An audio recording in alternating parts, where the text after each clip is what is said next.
I knew something was wrong the moment I stepped outside and felt the cold morning air hit an empty space where my brand new BMW had been sitting just hours earlier. For a split second, my brain refused to understand what my eyes were seeing. The painted white lines of my parking spot looked too clean, too open, too untouched, like nothing had ever been there at all. But that couldn't be true. I had tucked my car neatly into that spot last night, triple-checking the lock as I always did. I stood frozen, my breath forming pale clouds in the February air, staring at the vacant space as if the car might suddenly shimmer back into existence. A hollow buzzing filled my ears. Then panic-sharp electric shot through me, tightening my chest. I grabbed my phone with shaking fingers. Before I could stop myself, I called my parents. They answered on speaker. My mother laughed. "Relax, Ava. We gave your spare key to your sister." She needed a reliable car. Her voice sounded like someone tossing gasoline on an open flame. Reliable. The word echoed viciously in my mind. Chelsea had crashed 4 cars in the last few years. 4. And now she had mine. I felt the world tilt beneath me, my pulse hammering loud enough to drown out everything else. That was the moment something inside me cracked for the first time. I took a long breath and whispered, "Okay, just give me a minute." Then I hung up and called the police. The wind stung my face as I stood alone in the parking lot, staring at the blank asphalt as if it held answers. My hands trembled so badly I had to tuck them into my coat pockets. I had only owned the BMW for 3 weeks. New car smell still clung to the upholstery, the protective plastic still covered a corner of the glove box.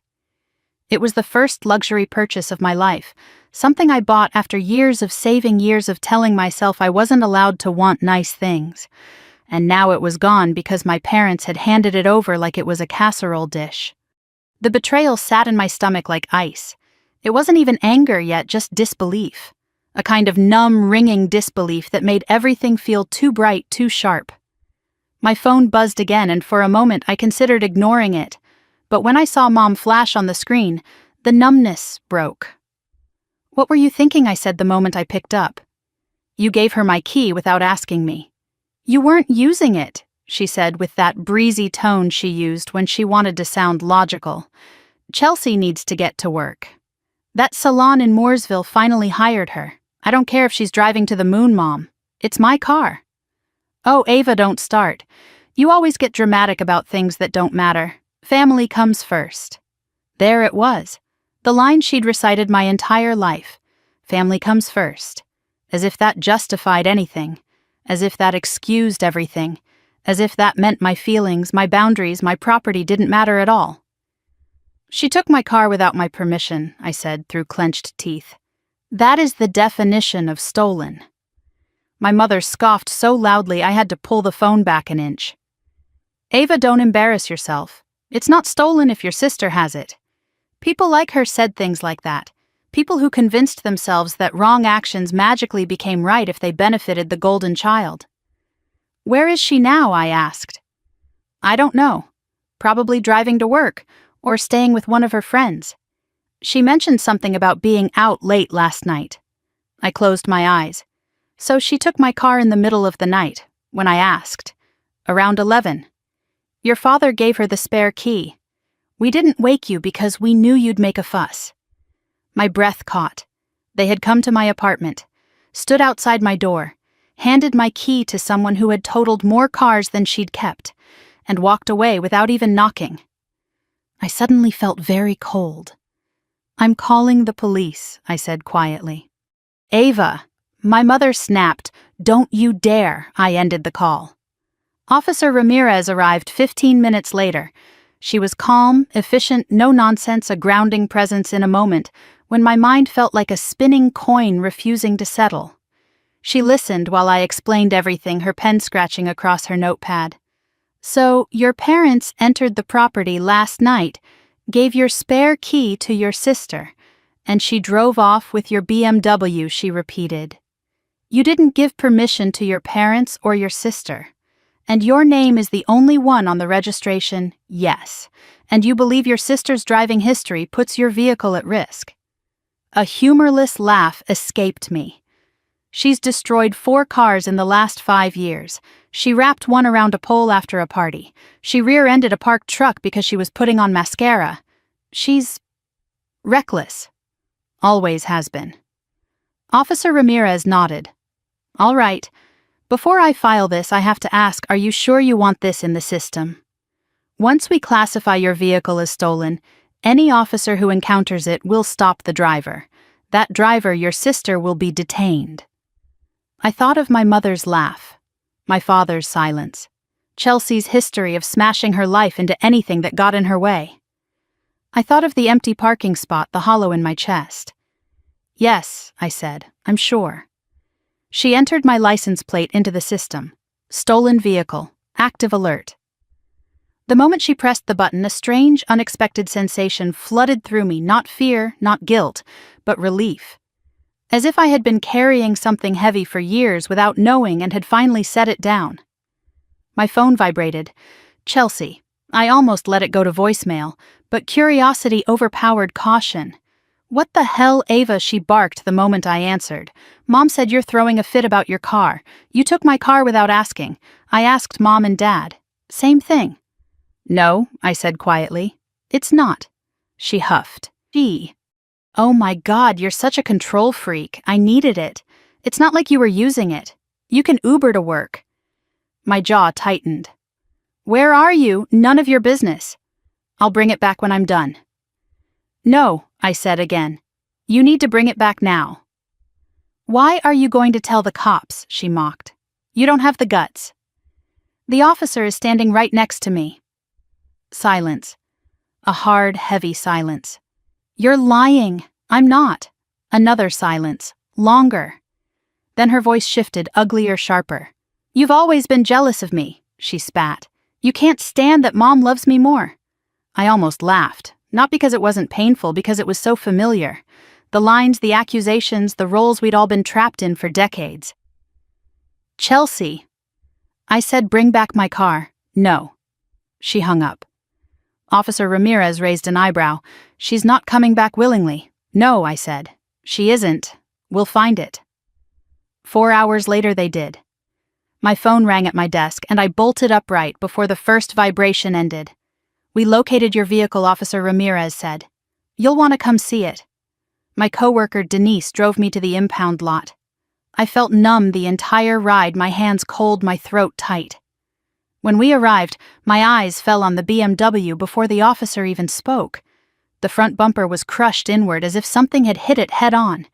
Deep scratches carved through the passenger door.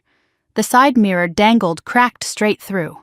The back window had a diagonal crack like a lightning strike. What happened? I murmured, stepping closer. It appears your sister was involved in a collision, Ramirez said. Possibly more than one. Inside the car was worse. Fast food wrappers littered the floor. An oily stain spread across the back seat. The faint stench of cheap liquor clung to the upholstery. My brand new BMW looked like it had been through a demolition derby. My phone rang. My mother. Ava, she said, panic in her voice. Chelsea says the police are after her. Tell me this is some misunderstanding. It's not, I said flatly. She stole my car and destroyed it.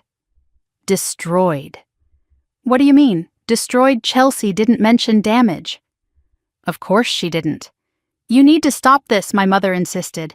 This is tearing the family apart. I didn't tear anything apart, I said softly. It was already broken. You just didn't want to see it. My mother sucked in a breath. Ava, you're being cruel. No, I said. I'm being honest. I ended the call.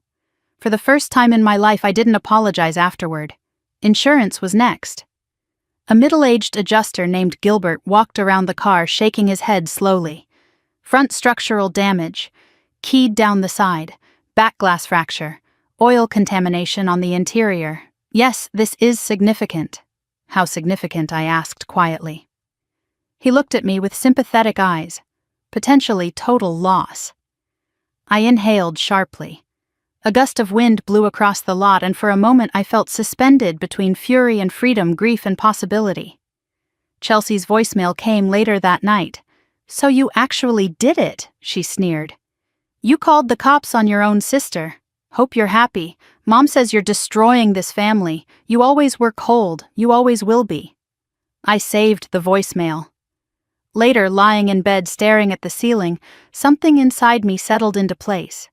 A truth I had been circling for years without naming. I had spent my entire life trying to earn the love of people who only understood taking.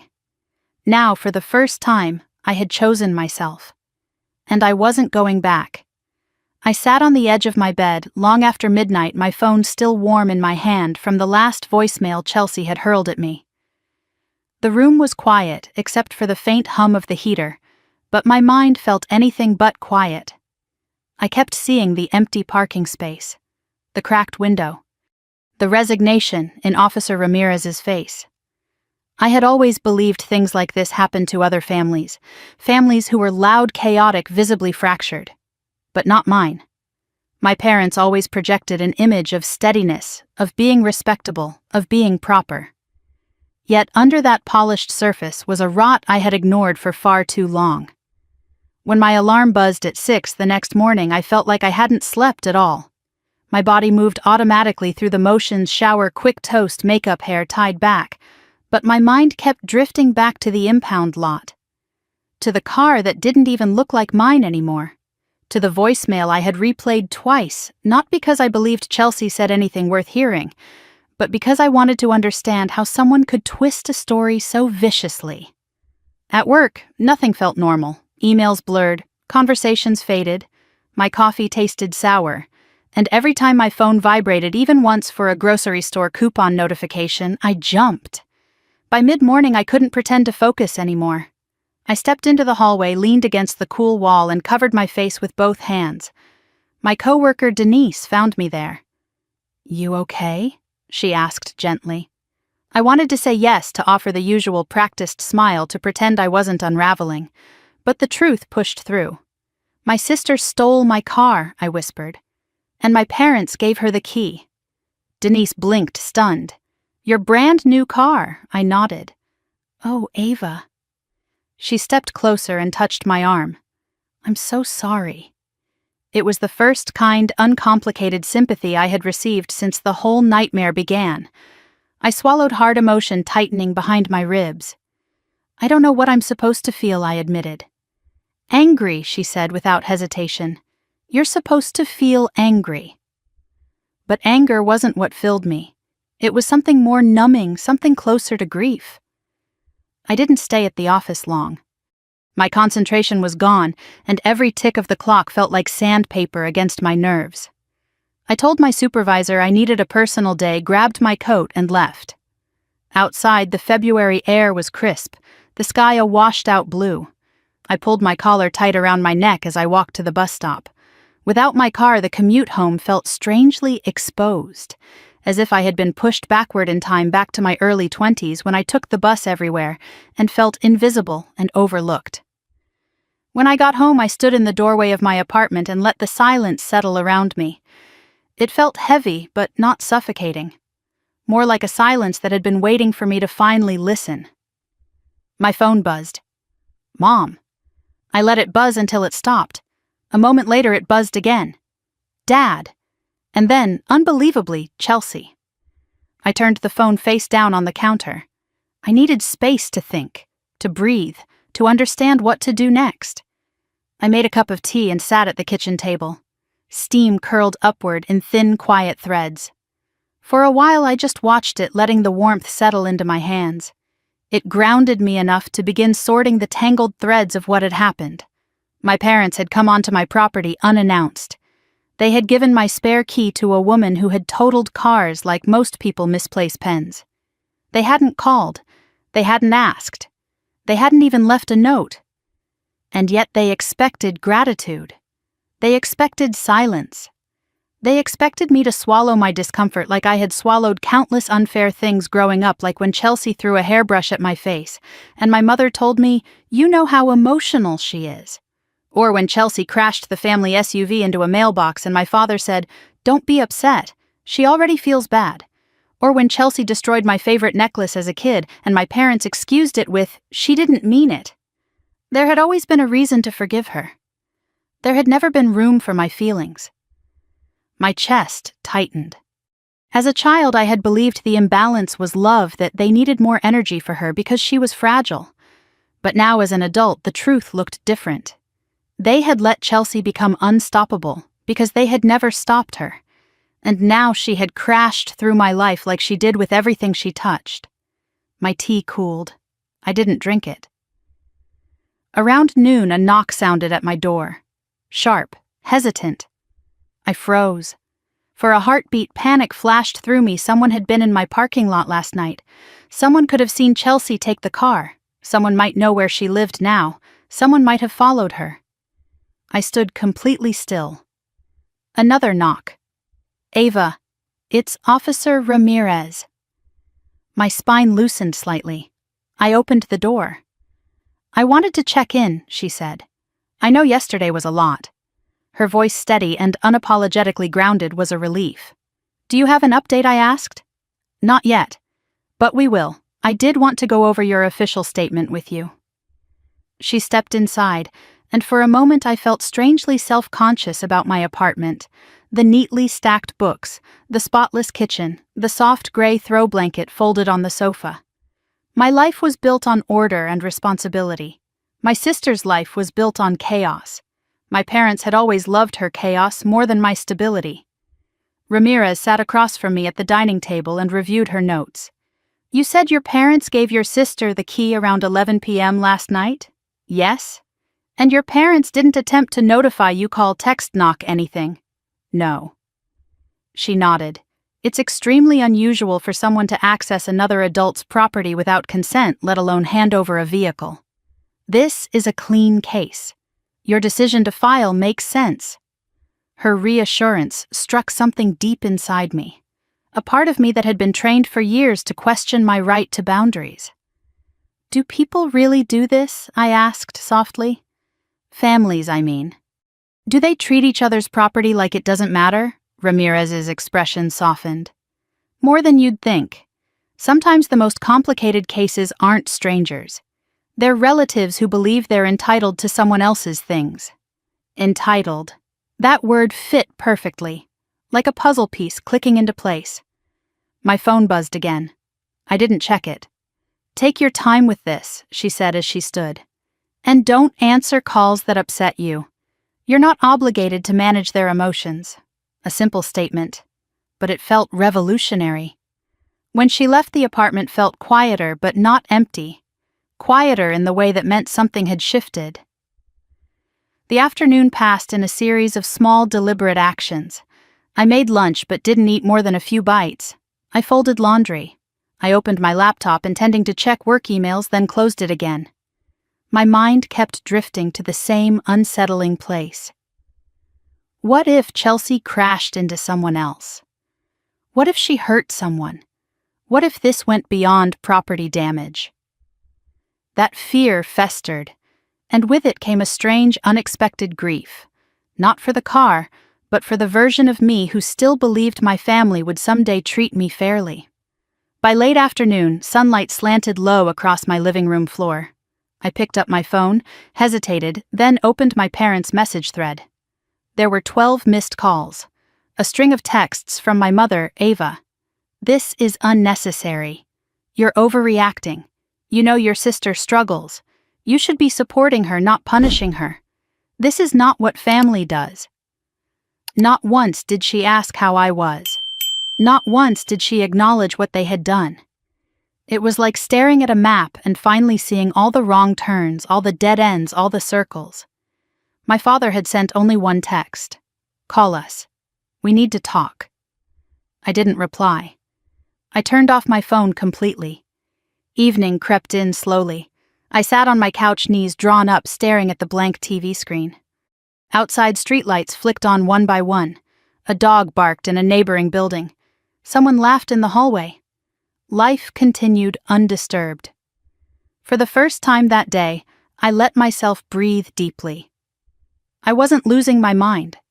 I wasn't being dramatic. I wasn't wrong. My car had been stolen. My trust had been broken. And I had the right to defend myself. That realization unfurled inside me like a quiet flame. At 7 p.m., the apartment buzzer startled me. My heart jumped. I pressed the audio button. "Yes, Ava, it's Denise." Relief washed over me. I buzzed her in. She came up with a plastic bag of groceries dangling from her wrist. "I figured you didn't eat today," she said simply. I blinked, touched beyond words. "Thank you." We cooked together well, she cooked, while I hovered uselessly. She made pasta and roasted vegetables, and for the first time in 24 hours, food tasted like something other than cardboard. After dinner, she asked, "Do you want to talk about it?" And strangely, I did. I told her everything. The favoritism growing up. The excuses my parents made. The ways Chelsea had coasted through life without consequences, while I was expected to be the reliable one, the steady one, the one who swallowed everything quietly. Denise listened without interrupting, eyes full of empathy. "When you called the police," she said softly, "that wasn't betrayal. That was survival." A lump formed in my throat.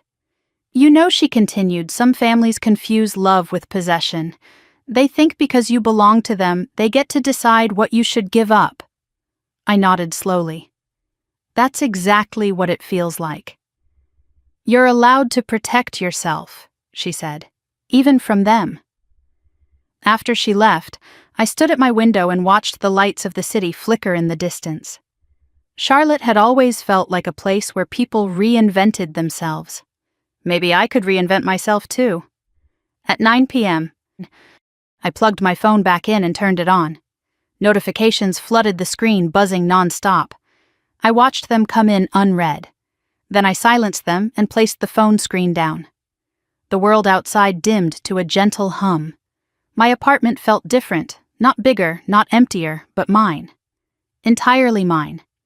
And as I curled beneath my blanket, exhaustion finally pulling me under, I held on to a single, steady thought: I wasn't done being afraid yet.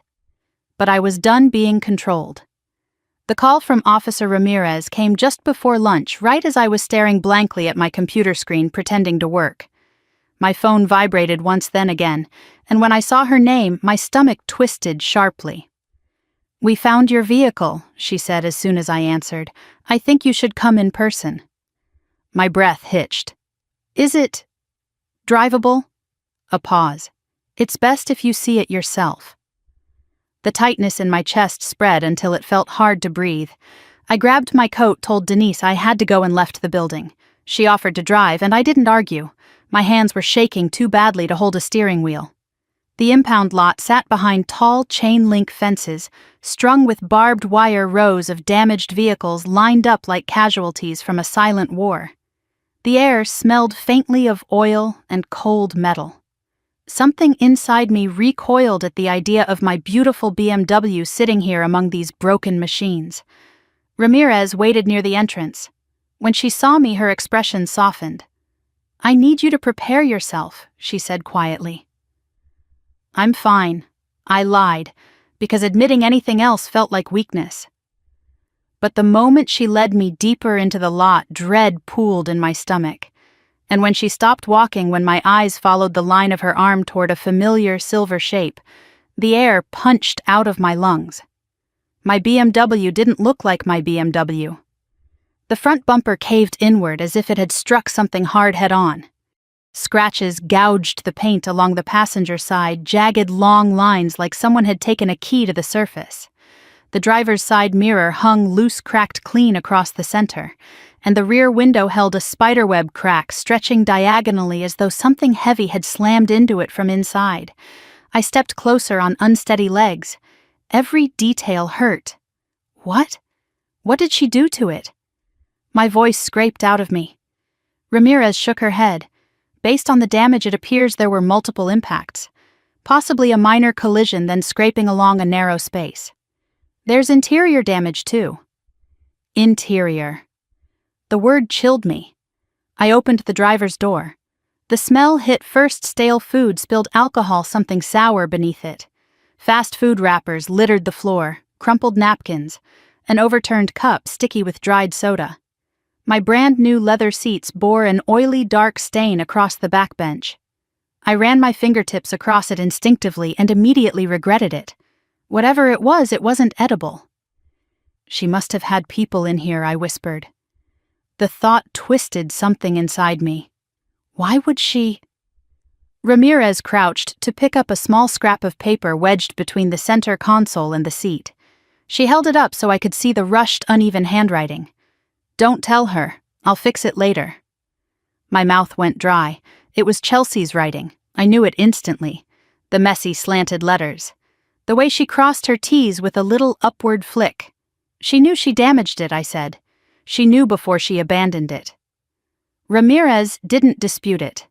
And this, she added, pulling something else from the door pocket, a receipt from a dive bar on the outskirts of Charlotte, time-stamped at 1:47 a.m. Is this a place she'd normally go? No, I said automatically. But then again, I hadn't known much about her life in years. She floated from job to job, couch to couch, relationship to relationship. She used to joke that responsibility was too boring to bother with. Now, seeing the wreckage of my car, the joke felt cruel. My gaze drifted to the back seat again, to a torn canvas tote bag lying on its side. It had a jagged rip along the seam, as if something heavy or sharp had been shoved in too forcefully. Empty now, but still leaving behind a faint outline on the upholstery, a rectangle the shape of some kind of box. Was something stored in that, I asked. Possibly, Ramirez said. We can't be sure. But goosebumps rose along my arms. I remembered the crack in the rear window, the strange pattern that suggested force from the inside. What had Chelsea been carrying, and why had she thrown it away before running? I felt suddenly exposed, as if I were standing in the center of someone else's danger without knowing the rules. A car door slammed somewhere behind us. I flinched, my heart jumping. Let's go over the official documentation, Ramirez said gently, as if sensing my spiraling thoughts. I followed her as she walked around the BMW, photographing every angle. She narrated the damage for her audio log terms, like structural compromise, lateral scraping, possible intentional markings, glass fracture from internal force. Each phrase felt like another knife turning slowly. When she finished, she stepped back, giving me space. I wish I had better news, she said. But the vehicle is significantly damaged. You'll want to file your insurance claim as soon as possible. I already called them, I murmured. They're sending someone today. Good. And Ava, I need you to know something. I looked up. We see a lot of stolen car cases. Most involve strangers. But sometimes her gaze softened. They involve people the victim trusts. Those cases are often the hardest emotionally. You're not wrong to feel what you're feeling. My throat tightened unexpectedly. I nodded because speaking felt impossible. She gave my shoulder a light squeeze before walking back toward her patrol car. I watched her go, feeling both steadier and more unmoored than before. A few minutes later, a man in a navy jacket entered the lot carrying a clipboard and camera bag. He introduced himself as Gilbert, the insurance adjuster. Let's take a look, he said, stepping toward the BMW with the weary resignation of someone who had seen too many ruined vehicles. He began outside, measuring dent depth, photographing angles, crouching low to inspect the undercarriage. I stood nearby, arms wrapped tightly around myself, trying not to interpret every grimace on his face. This bumper damage, he said, eventually tapping the crushed metal, suggests a collision with reasonable force, not a parking scrape. She must have hit another car, I said. Possibly. Or a pole. Hard to say. He moved on. These scratches, they're deliberate. The consistent depth indicates someone keyed it or scraped it with intention. My stomach twisted. And this, Gilbert pointed at the cracked rear window. Impact radiates from inside the cabin. Something hit it hard. I thought again of the torn tote bag, the missing box. My skin prickled. Inside, he cataloged the stains, the wrappers, the melted patch on the plastic console. He photographed the torn bag, nodding thoughtfully. Something box-shaped was here recently, he said. Whatever it was left indentations in the upholstery and a small crease on the floor mat. What does that mean? I asked. He hesitated. It means this wasn't just reckless driving. Someone was transporting something they didn't want found. I swallowed, my throat suddenly dry. And because the car was stolen, your insurance should classify this as a stolen vehicle recovery claim. Depending on repair estimates, you may qualify for a total loss payout." "A total loss," I whispered. He nodded. "There's structural damage frame concerns and extensive cosmetic issues. The estimate may exceed the vehicle's value threshold." A strange mix of emotions rose in me, weight and weightlessness colliding. I didn't want my car destroyed, but I did want closure, and I wanted anything returned to me after all this chaos. "When will you know for sure?" I asked. "I'll file my report today," he said. "You should hear within a week." He offered a small, sympathetic smile. "I've seen cases like this. Not often, but when they involve family, they cut deeper." I nodded. It cut beyond deep. It felt like it reached straight into the bone. As he packed up his equipment, a sharp gust of wind blew across the lot, carrying a faint metallic smell. I looked at my once perfect BMW and felt a hollow sadness, not for the car itself, but for what it symbolized: my independence, my effort, my one tangible reward for years of working hard and never asking for anything. And Chelsea had taken it like it was a freebie. My phone vibrated. The screen flashed "Dad." I didn't answer. Then Mom, then Chelsea, then an unknown number. I let them all ring. Ramirez walked back over her expression, more serious than before. "We just received a radio alert," she said, quietly. "There's been a possible sighting of your sister's description heading toward Rock Hill. We're coordinating with South Carolina authorities." "Rock Hill," I repeated. "Why would she go there?" Ramirez hesitated. "People who abandon stolen vehicles often do so when they believe law enforcement is closing in. It's possible she's trying to get out of state." My heart dropped. "She thinks I'll withdraw the report," I said hollowly. "That I'll clean up the mess. Like I always do." "Will you?" Ramirez asked gently. I shook my head. Something in me solidified, then something that had been soft and uncertain for most of my life. A voice I didn't recognize yet, but knew instinctively belonged to me. "No," I said. "I won't." Ramirez nodded once. "Then we'll take it from here." As she walked away, I turned back to the BMW one last time. The cracked glass reflected the cold winter sky, and for a strange moment I saw myself in that reflection, fractured but still standing. I placed my hand on the dented metal, a quiet farewell to the thing I had worked so hard to afford. Then I whispered more to myself than anyone else, "This ends now."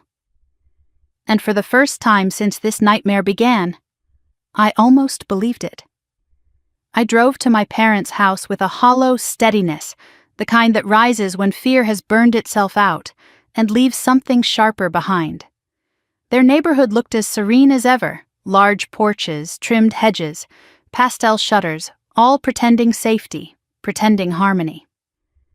It was a strange thing driving down the familiar street in a borrowed car instead of my BMW, a reminder of everything that had been taken from me in a single night. When I pulled into their driveway, the house looked painfully unchanged, as if the world inside it had not tilted off its axis. My mother opened the door before I even knocked. Her mouth was already tight with irritation, not relief. "Ava, this is not a good time," she said, crossing her arms. "We need to talk," I replied. "I'm not leaving until we do." For a moment she seemed ready to slam the door, but something in my face must have stopped her. She stepped aside reluctantly. My father hovered in the background, his expression unreadable. The house smelled like lemon cleaner and coffee, normal, familiar, almost comforting. But today the air felt too still, like the walls were holding their breath. My mother didn't wait for me to sit before she began. "You've caused a complete disaster. Your sister is terrified. The police are involved. This is exactly why we didn't tell you we gave her your key. You always make things so dramatic." The words hit me with the familiarity of a bruise pressed too many times. "She took my car," I said evenly. "You helped her do it." My mother waved a dismissive hand. "It's just a car. She needed it more than you." I stared at her. "She needed my car. The car I've worked years to afford. The car I'm still making payments on. The car I didn't give permission for her to use. You weren't using it, she snapped. And she has a harder life, Ava. She's been struggling ever since the divorce, and now she finally got a chance at a decent job. She needed something reliable. A bitter laugh escaped me. Reliable. She's destroyed 4 cars. That was bad luck, my mother insisted. It was negligence, I said. Reckless behavior. A pattern. The silence stretched for a moment before she said, You've always been jealous of her. I blinked. Jealous? Yes. Ever since you were little. You hated when she got attention. I felt something in me shake loose, something old and raw. I didn't hate it. I hated that she got attention for ruining everything while I got ignored for keeping everything together. My father cleared his throat. Let's calm down, no, I said, turning to him. I'm tired of calming down. This is 30 years of calming down. My mother scoffed. Don't be overdramatic. This is all about the car, isn't it? No, I said quietly.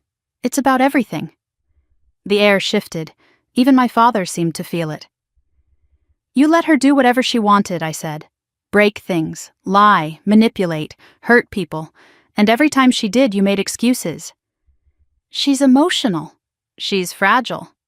She's going through something. But me, I never got to go through anything. I was the steady one, the responsible one, the invisible one. My mother's eyes hardened. Don't rewrite history. We supported you both. Did you? I asked. When I worked 2 jobs to get through school because you said money was tight while you paid for her apartment after she dropped out of college. When I saved for years to buy my car while you replaced hers every time she crashed one. When she totaled Dad's truck after drinking and driving and you covered the legal fees to keep her out of trouble. Did you support me then? My father's gaze flickered. My mother's face went pale. That was different, she said weakly. How she needed us more. I let that sink in. It wasn't new, but hearing it spoken aloud was something else entirely. So my needs don't matter, I said. That's what you're saying. She hesitated. You were always more capable. You didn't need the same kind of help. And she did. My mother's voice rose slightly. She's your sister Ava. You're supposed to help her. I did help her, I said. My whole life. And she took advantage of it. And you helped her do that too. For the first time, my father spoke quietly. She's been going through a lot. You know she had a tough year, so I should sacrifice my property, my safety, my sanity? Because she had a tough year, I asked. Because you didn't teach her how to handle anything on her own. My mother bristled. She is trying. No, I said softly. She's running. My father looked away. I took a slow breath. Why did you give her my spare key? Why my car? Why that night my mother glanced at my father and something uneasy passed between them. Tell me the truth, I said. She said someone was bothering her, my father murmured. Someone she owed money to. She said switching cars would help her buy time. My heart kicked against my ribs. She owed money to whom we don't know, he said quickly. She just said she was scared. And you decided my car should be the solution, I asked, incredulous. We didn't think she'd damage it, my mother said defensively. We didn't think she'd run off with it. We were trying to help her. You didn't think, I said. You never think when it comes to her. You react, you rescue, you cover up, no consequences, no accountability. And now here we are. She was scared, my mother repeated. So was I snapped, standing in an empty parking lot thinking my car was stolen. And it was stolen. By someone you helped. My mother's eyes shimmered with frustrated tears. This isn't who you are, Ava. You don't call the police on family. You don't do this. No, I said again. I don't. But I should have. Years ago.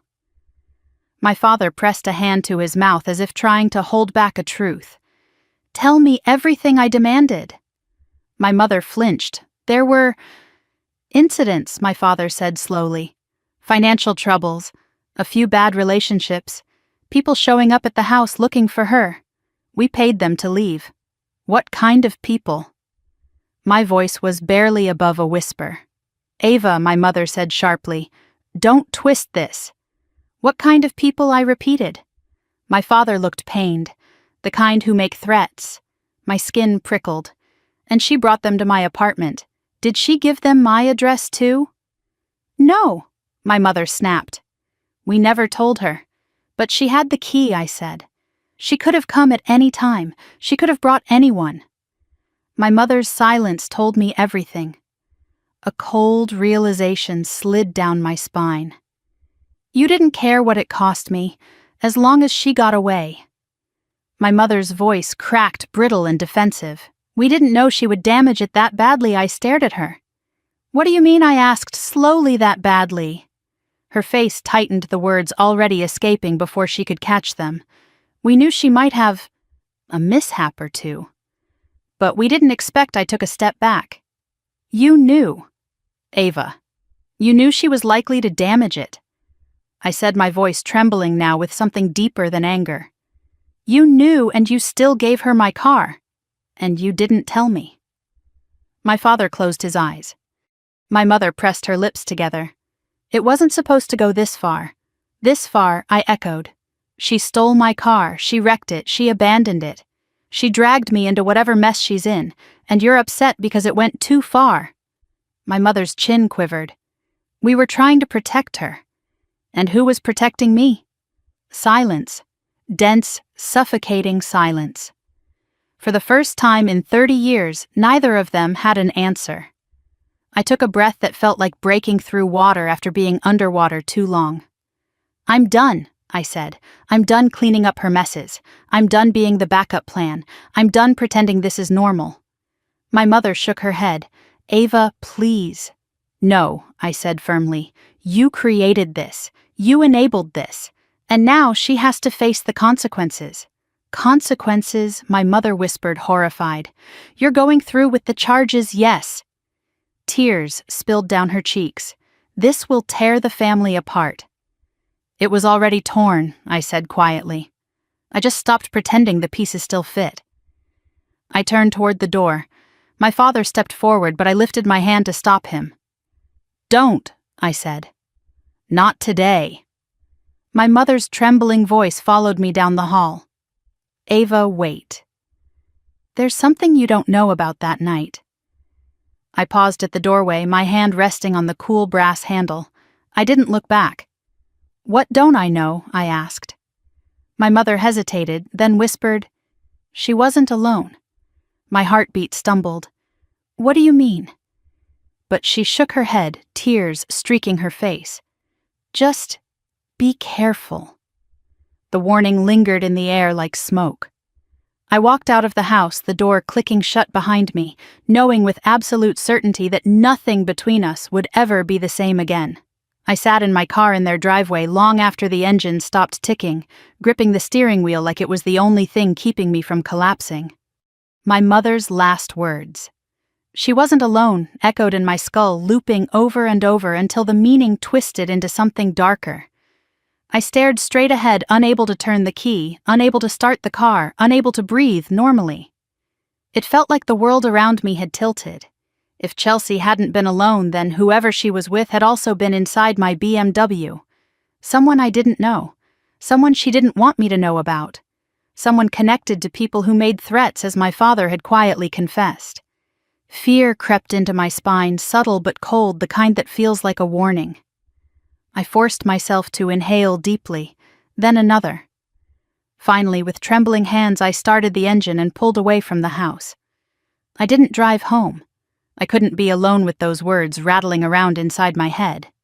Instead, I drove to a quiet parking lot near a small lakeside park, the kind of place where people walked dogs and jogged in the mornings, but no one lingered long during the day.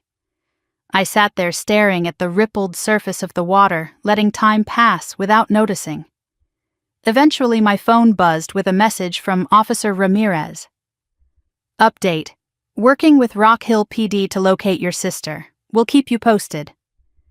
I read the message twice, then typed back, "My parents said she wasn't alone when she took my car. Should I be worried?" Her reply came quickly. "Thank you for telling me. Yes, that matters. I need you to come to the station when you can. We should talk." My stomach tightened. I didn't want to go. I didn't want any of this to be real. But avoiding it wouldn't make it disappear. So I shifted the car into gear and headed toward the station. The police building looked sterile and intimidating, a block of concrete and glass standing against a gray sky. When I walked inside, the fluorescent lights hummed faintly. Ramirez met me near the front desk, her expression more serious than I'd seen before. "Let's step into my office," she said. Inside, she closed the door and gestured for me to sit. "Tell me exactly what your mother said," she instructed. I repeated the conversation word for word. Ramirez listened without interrupting, but I could see her jotting mental notes behind her controlled expression. "She wasn't alone," I said again.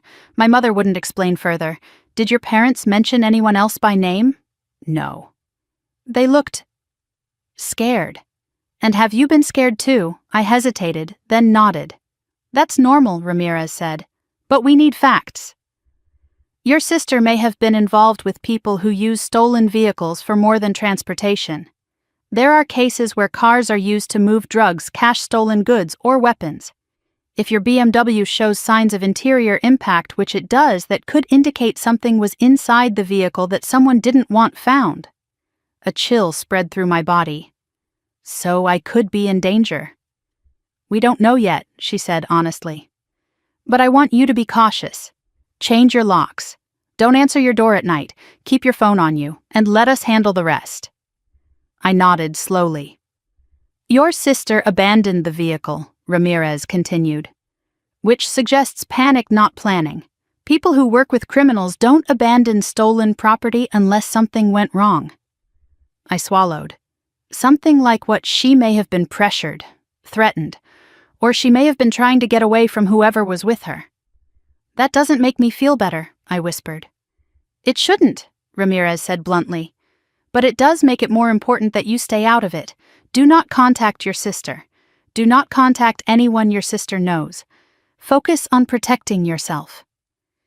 For a moment, I just stared at her. The truth was clear in her tone, even before she spoke it aloud.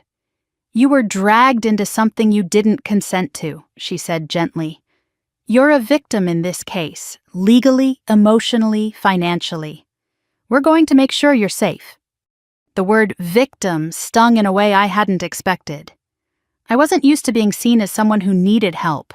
I'd always been the one supporting others, shoring up broken structures, smoothing the pieces, so no one got hurt except me. When the meeting ended, Ramirez walked me to the front. As I stepped into the cold air, a weight settled deeper into me. Everything felt too big to hold. I drove home cautiously, scanning the mirrors more often than usual. Every car behind me looked suspicious. Every pedestrian seemed like they were watching. By the time I reached my apartment, my nerves were frayed. I locked the door behind me, then checked it twice. The silence inside felt oppressive. I turned on the lights, needing brightness. But the quiet didn't comfort me. It made me aware of how alone I was. I paced the living room, trying to shake the feeling of being watched. Then I forced myself to sit and breathe. I needed certainty. Something solid. Something I could control. My phone buzzed again, this time a voicemail notification. The number wasn't saved in my contacts, but the area code was familiar: Rock Hill. Dread prickled across my skin. I pressed play. At first, all I heard was static and muffled noise. Then a voice, low, slurred, angry. "Ava, you think you're better than everyone. You think calling the cops is going to fix anything. You just made everything worse. They're pissed. I'm pissed. And you know what? Whatever happens next, that's on you, Chelsea." Her voice sounded distorted, scared, almost frantic. Then the message ended abruptly. My breath froze in my chest. Not because she was angry, I'd heard her angry plenty of times before, but because of the way she said they're pissed. They, whoever she had been with, whoever she owed, whoever she had brought into my car. Before I could fully process the message, another voicemail alert popped up. Same number. I pressed play without hesitating. This one was quieter.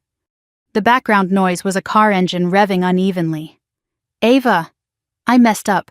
I messed up bad. I didn't mean for this to happen. Please don't let them." A sharp sound cut her off like something hitting the dashboard. Male voices shouted in the background, too muffled to understand. Chelsea gasped sharply, then the line went dead. My hands shook so violently I nearly dropped the phone. I replayed the voicemail, listening for clues, words, tones, anything, but all it did was deepen the dread. The third voicemail came minutes later, as if taunting me. This one was only 3 seconds long, breathing, fast, panicked, then a whisper, "Don't trust them." The message clicked off. My legs gave out, and I sank onto the couch, gripping the fabric tightly. Who was I not supposed to trust? The police. My parents. Someone else entirely. My pulse raced so fast I felt lightheaded. I forced myself to inhale slowly through my nose, exhale through my mouth. But the panic kept creeping, tightening its grip. Before I could slide into full terror, I pressed the call button on Ramirez's card. She answered on the second ring. "Ava, I got voicemails," I said breathlessly. "From her, from my sister. I think she's in danger."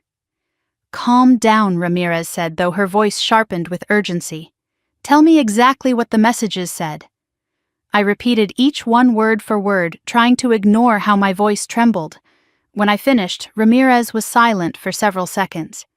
"Do not delete those voicemails," she finally said. "They could be important evidence."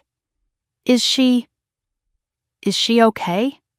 "We don't know yet," she said carefully. "But this confirms she's not acting alone, and that whoever she's with may be involved in criminal activity." I closed my eyes, nausea rolling through me. "Should I be scared?" I whispered. "Ava," she replied, voice firm but kind. "I want you to stay somewhere safe tonight, not your apartment. Do you have a friend or coworker you trust? I thought of Denise." Her warm smile, her concern. How she had fed me dinner, as if she instinctively knew I hadn't eaten. "Yes," I said. "Good. Pack a small bag, leave your apartment within 10 minutes and go there. Call me when you arrive." I stood slowly, the world feeling both heavy and hollow beneath my feet. "Officer Ramirez, yes."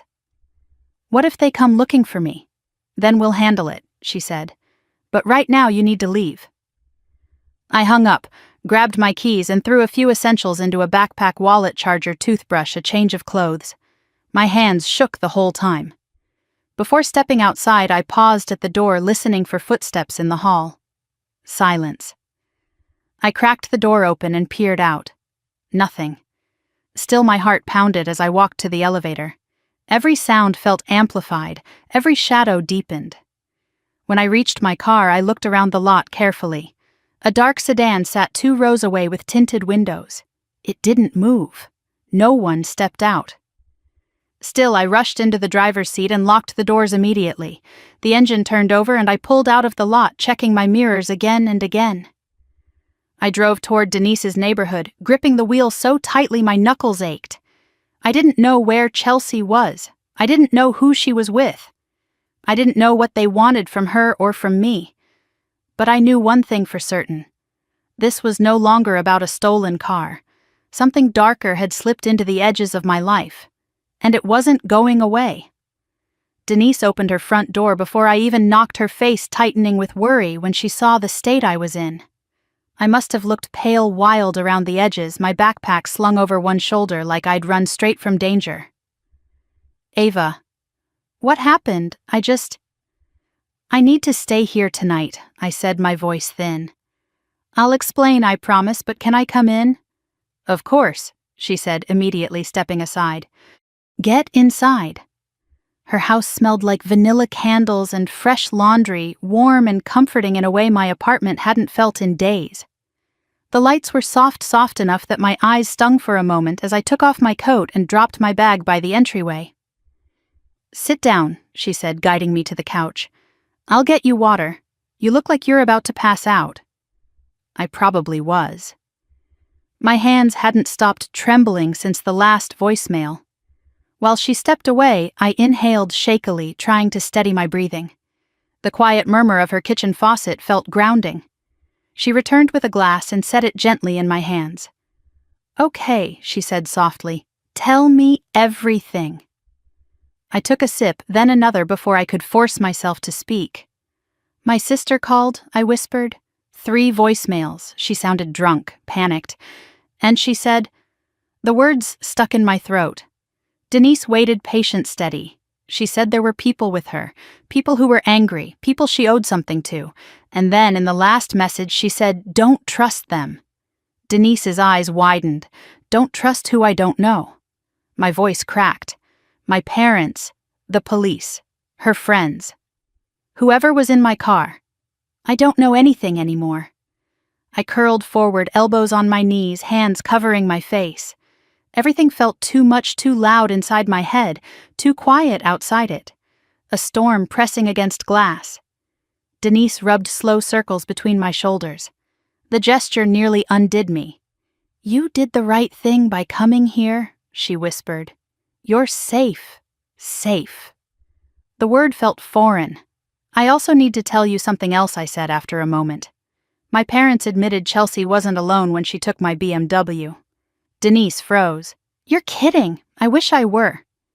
She sat back, processing. Okay, that explains a lot. But what does that mean for you?" I swallowed.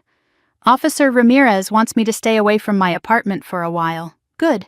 You'll stay here as long as you need." She didn't hesitate, didn't flinch, didn't ask for details. "My guest room is made up. I'll get extra blankets." I exhaled shakily, overwhelmed by her kindness. While she stepped away again, I checked my phone. Ramirez hadn't called back yet. My parents had tried again, 3 missed calls. Chelsea had left a text this time, "Don't do anything stupid. They're watching." My skin crawled. I locked my phone screen and placed it face down. When Denise returned, she handed me a folded blanket and sat across from me. "Start from the beginning," she said gently. "Everything. I want to understand." So I told her from the moment I discovered the empty parking space to the police report to the impound lot to the confrontation with my parents. I didn't spare any detail. I didn't sugarcoat anything. By the time I finished, her face was a mix of anger, disbelief, and protective worry. "Your sister," she said slowly, "has dragged you into something dangerous." "And your parents let her?" I nodded, numb. "But Ava..." She leaned forward, her voice soft but firm. "This isn't your fault. You didn't create this. You're not responsible for her choices or the people she's involved with." I wanted to believe her, but part of me kept replaying Chelsea's last voicemail. "You just made everything worse." As if I had set this nightmare in motion. Denise must have seen the doubt in my expression because she said, "Listen to me, your sister is spiraling. And spiraling people blame anyone within reach. You're not the cause. You're simply the one who refuses to sync with her." Her words hit something deep, something tired, something wounded. I wrapped the blanket around my shoulders, suddenly exhausted. "Come on," she said softly. "Let's move to the guest room. You need to rest." The room was small but warm, with pale yellow walls and soft white bedding. A simple lamp glowed on the nightstand. I sank into the mattress, and it felt like the first safe place I had touched since this began. Denise paused at the doorway. "If you need anything, water, food, someone to sit with you, just knock." "Thank you," I whispered. She gave me a small, encouraging smile. "You're safe here." After she left the room, was quiet, the kind of quiet that doesn't threaten to swallow you but holds you gently. Still, my mind refused to rest. I stared at the ceiling, listening to my own heartbeat too loud in the stillness. Finally, I forced myself to call Ramirez. She answered immediately. "Are you with your friend?" "Yes." "I'm at Denise's." "Good. Stay there tonight, maybe longer." "Has there been any update?" "Not yet. We're working with multiple departments." "Rock Hill PD found a vehicle that may be connected to your sister's last known location, but it wasn't your BMW. It was another car, an older sedan traced back to a man with a record." My blood chilled. Did Chelsea know him? It appears so. I swallowed hard. "Is she in danger, Ava? Your sister is volatile, but she's not stupid. She'll come forward when things get too dangerous." "What if she can't?" I whispered. Silence hung for a moment. Ava Ramirez finally said, choosing her words, "We will do everything we can. But I don't want you contacting her. Let us handle it." "Okay." My voice was small. "And Ava, yes, you're doing the right thing. Don't back down now." I hung up and placed the phone on the nightstand. I lay there for a long time staring into the dim light. Outside, a car passed down the street, headlights sweeping briefly across the room. Someone's dog barked in the distance, life going on as if mine hadn't cracked open. I didn't know when I finally fell asleep, but I woke up at 3:12 a.m. to a sound. A vibration, my phone. I sat up sharply, heart pounding. The screen lit the room faintly. Unknown number. Hands shaking, I pressed play on the voicemail. A whisper filled the room. "Ava, please, don't let them find me." My breath caught. Then a man's voice, rough and angry, snapped something in the background. Chelsea gasped. A rustling, a cry muffled abruptly. Then silence. Then the line disconnected. I sat frozen, my heart thundering. Somewhere in the darkness, my sister was running from something or someone, and whatever she had dragged into my life was not done with her, or with me. I pressed a hand to my mouth, stifling a sob. Because in that instant, one truth became impossible to deny. This wasn't about family anymore. This was survival. And the worst part, I wasn't sure who I was supposed to fear more. The strangers she was involved with, or the sister I had once loved, now unraveling in the shadows between every voicemail. I reached for my phone again, and this time I didn't hesitate before dialing Officer Ramirez back. Something had shifted, something irreversible, and I knew down to the marrow of my bones that this story was spiraling far beyond a stolen car. It was only just beginning. I sat on the edge of the guest bed with my phone pressed to my ear, waiting for Officer Ramirez to answer. The voicemail from Chelsea kept replaying in my mind, her panicked breathing, the muffled cry, the man's voice cutting through the static. By the time Ramirez picked up, I was shaking so hard I had to hold the phone with both hands. "What happened?" she asked immediately. "She called again," I whispered. Another voicemail. She sounded terrified. "There was a man yelling. I think someone grabbed her." Silence stretched for half a beat. "Are you safe right now?" Ramirez asked. "Yes," I said. "I'm at my friend's house." "Good. Stay there. I'm sending someone to collect the voicemail and check in." "Officer, what if something happens to her?" Ramirez's tone softened. "Ava, listen to me. We don't know what's going on yet. But these messages suggest your sister is not in control of the situation. That means we treat this as a potentially serious case." "What does that mean?" "It means this may involve coercion, trafficking, or criminal activity beyond the stolen car. We're escalating it." My breath stilled. "Trafficking." "It's just one possibility," she said carefully. "I don't want you jumping to conclusions. But whatever is happening, we have to proceed carefully." I pressed my free hand against my forehead, trying to contain the sudden wave of dizziness. "Someone will call you within the hour," she said. "Don't leave the house. Don't answer unknown numbers. And for your own safety, don't try to contact your sister again." After we ended the call, I set my phone down and stared at the wall. The guest room was quiet, but my thoughts raced violently. Denise must have heard me pacing because she appeared in the doorway, hair pulled into a messy bun, eyes full of concern. What happened? I sat on the bed and explained everything, the voicemail, the yelling, the strange escalation. She sat beside me, hands clasped tightly in her lap. "Oh, Ava," she breathed out slowly. "This is bigger than anything I imagined. Ramirez thinks she might be in real danger," I said, "and that whoever she was with might be involved in something criminal." Denise's face hardened. "Your parents should have told you the truth earlier." My chest tightened painfully. I didn't respond. We sat in silence for a moment until Denise reached over and squeezed my hand. "You're not alone in this. I'm right here." The warmth of her touch steadied me. I nodded, blinking away the sting in my eyes. A knock sounded downstairs, startling both of us. It's okay, Denise whispered, seeing my panic. The doorbell camera will show us. We pulled up the feed on her phone. A uniformed officer stood on the porch. Relief washed through me. 5 minutes later, he'd copied the voicemail recordings and asked a series of questions: my relationship with Chelsea, her history, her friends, any known conflicts. I felt ashamed admitting how little I knew about her life now. She hides things I said quietly. My parents enabled her. She only ever came to me when she needed something. The officer nodded sympathetically. We see that pattern a lot. After he left, Denise and I settled back on the couch. Neither of us turned on the TV. Neither spoke much. We just existed in the uneasy waiting. Around noon, my phone vibrated again with a number I recognized instantly. My father. Denise watched me anxiously as I answered. Dad? His voice was tight, thinner than I'd ever heard it. Ava, we need to talk. My pulse jumped. What's going on? He hesitated. That terrified me more than anything. Your mother and I went to Chelsea's apartment this morning.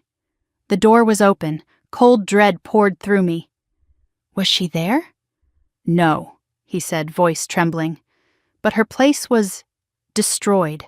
Furniture overturned, cabinets open, things thrown everywhere. We called the police. A tremor ran through me. Denise moved closer, listening. Dad, I whispered, is she alive? We don't know, he said, barely holding composure. But I think you should come home so we can talk face to face. No, I said instantly. I'm not walking into anything without knowing what's happening. He exhaled shakily. Ava, she was in trouble. More trouble than we realized. You mean the people she owed money to I demanded? He paused too long. Yes. The silence between us stretched, something sharp and heavy hanging inside it. What did she get involved in? I asked. You have to tell me. His answer came softly broken. She was moving things for people, items, packages. She said it was just favors for friends, but we knew better. My mouth went dry. Drugs. We don't know, he insisted quickly. But she was scared. She owed money. She said she had no way out. So you gave her my car, I said bitterly, to help her run. Ava, you helped her steal from me. You helped her disappear.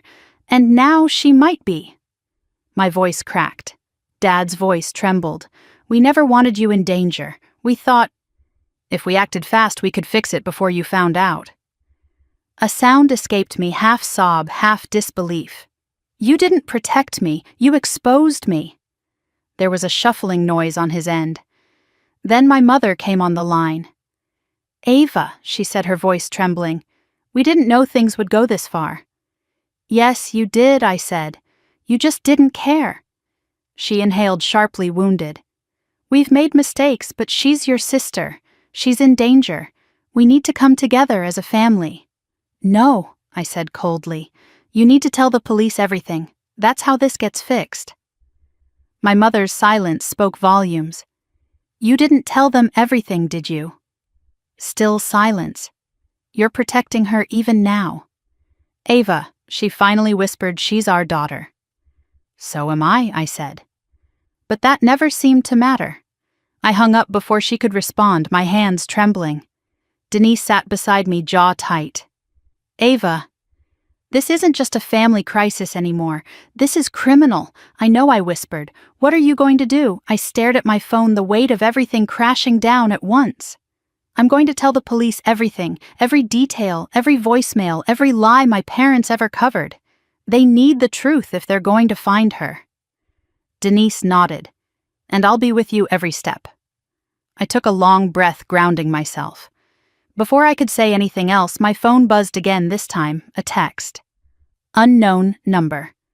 My blood ran cold as I read the message. Stop talking to the police. You're next. My breath seized. Denise saw the look on my face. Ava. What is it? I handed her the phone. Her eyes widened. Oh my God. My pulse hammered against my ribs. The air around me felt thick, suffocating, charged with danger. Someone knew where I was. Someone was watching. Someone who wasn't Chelsea. I stood, every nerve in my body firing at once. This isn't just about her anymore, I whispered. They think I know something. Denise reached for me. Ava. But I already knew what the text meant. Whoever they were, whatever Chelsea had been involved in, they weren't done. Not with her. Not with me. And the storm I'd been pushed into wasn't just close now. It was here. The moment I read the text, "You're next," the room seemed to shrink around me. The air felt thin, my heartbeat too loud in my ears. Denise grabbed my shoulders, grounding me, her voice steady even though her eyes were wide with alarm. Ava, look at me. We're calling the police right now. I nodded, unable to speak. My hands shook as I dialed Officer Ramirez. She picked up instantly, her voice clipped and alert, as if she'd already sensed something was wrong. What happened? I just got a message, I said, my voice trembling. A threat, from an unknown number. Read it to me. I swallowed hard. It said, "Stop talking to the police, you're next." There was a sharp inhale on the other end of the line, controlled, professional, but unmistakably serious. Ava, listen to me very carefully, Ramirez said. You are not safe at your apartment, and you're not safe alone. I'm sending officers to your location. Do not leave the house. Do not go near windows. Stay with your friend. I nodded, then said out loud, Okay, put your phone on silent. Keep the ringer off. Turn off any location services. And Ava, whatever you do, don't respond to that number. I ended the call, feeling the room tilt slightly under my feet. Denise guided me toward the interior hallway, away from the front windows. She switched on a soft lamp, her face tight with concern. You're staying right here, she said firmly. I nodded again, the numbness spreading deeper. My body felt too small to contain everything happening inside it. Minutes stretched long. The quiet felt like pressure. Every sound outside the occasional car engine, a dog barking down the street, seemed amplified. Denise sat beside me. Do you want some water? Before I could answer, my phone buzzed again. My blood froze. Denise's eyes widened. Don't check it. But I already saw the preview flash on the screen. Should have kept your mouth shut.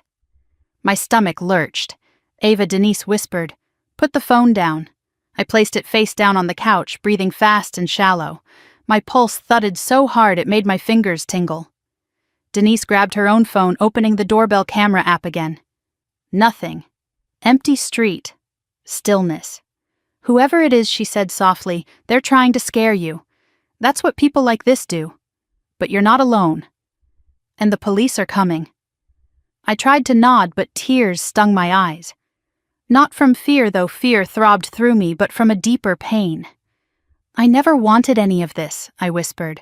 I just wanted my car back. Denise squeezed my hand. I know. A soft knock at the door sent both of us jolting upright. Denise quickly checked the camera feed, 2 officers standing on the porch, badges visible. She exhaled shakily. It's them. When she opened the door, the officers stepped inside, swiftly scanning the living room, the windows, the entryway. Ms. Larson, one asked, turning to me. I stood slowly. Yes. He nodded. We're here to stay outside the house until we can move you to a safer location. Detective Ramirez is on her way to speak with you. Is someone after me? I asked, voice thin. We're treating this as a credible threat, he said. But you're not alone, and we're not going to let anything happen to you. He positioned himself near the window while the other officer moved toward the back door. Denise hovered nearby, watching everything with wide, fearful eyes. I sat back down on the couch and pulled the blanket tighter around my shoulders. A few minutes later, the front door opened again. I looked up and saw Detective Ramirez, her expression grave. Ava, she said, stepping toward me. Let's sit. Denise gave us space, though she stayed close enough that I could feel her presence like a safety net. Ramirez leaned forward, elbows on her knees, speaking gently but directly. We traced the number that texted you. It's a burner phone, unregistered, prepaid, likely purchased with cash. That's common for people who don't want to be tracked. I felt the room sway a little. This person, she continued, is likely connected to whoever your sister was with. That means you are now a possible target. My throat tightened painfully. Because she used my car, partly Ramirez said. But more importantly, you filed a police report. You made her disappearance official. You turned what they thought was a private escape into a public investigation. My breath quickened. And they don't like attention, she added quietly. People who operate in illegal networks rely on anonymity. You disrupted that. A tear slid down my cheek. So what happens now? You're going to be moved to a secure location. Tonight. My heart thudded. A secure location? Yes, somewhere these individuals cannot reach you, somewhere only law enforcement knows. My voice trembled. Like witness protection. Not exactly, but similar concept. She paused, searching my face. Ava, this is no longer just about property damage or stolen vehicles. This has escalated into a criminal investigation involving potential threats, coercion, and possibly violent offenders. I swallowed, and Chelsea Ramirez hesitated before answering. We believe your sister was taken against her will. The words punched the air out of my lungs. No, I whispered. No, she's made terrible decisions, but she's not someone people take. We reviewed the voicemails, she said softly. The fear in her voice was real. The man shouting wasn't someone arguing with a friend. It was someone exerting control. My chest ached. Is she alive? We don't know, Ramirez admitted. But we're doing everything we can to find her. Tears slipped down my cheeks. Denise sat beside me again, wrapping her arm around my shoulders. I leaned into her without thinking, overwhelmed by grief and terror tangled into one. Why did they threaten me? I asked shakily. Because you're the only one who stood up, Ramirez said. And because they may believe you know something that could hurt them. But I don't. They don't know that, she said. Criminals don't operate on truth. They operate on fear. My hands trembled in my lap. So what do I do? You follow our instructions exactly, she said firmly. You don't go home, you don't contact your family, you don't post anything online. You stay out of sight until we isolate the threat. I nodded slowly. And Ava, she added. Yes, you're stronger than you think. You did the right thing reporting your car stolen, and you did the right thing calling us today. That's why you're still safe.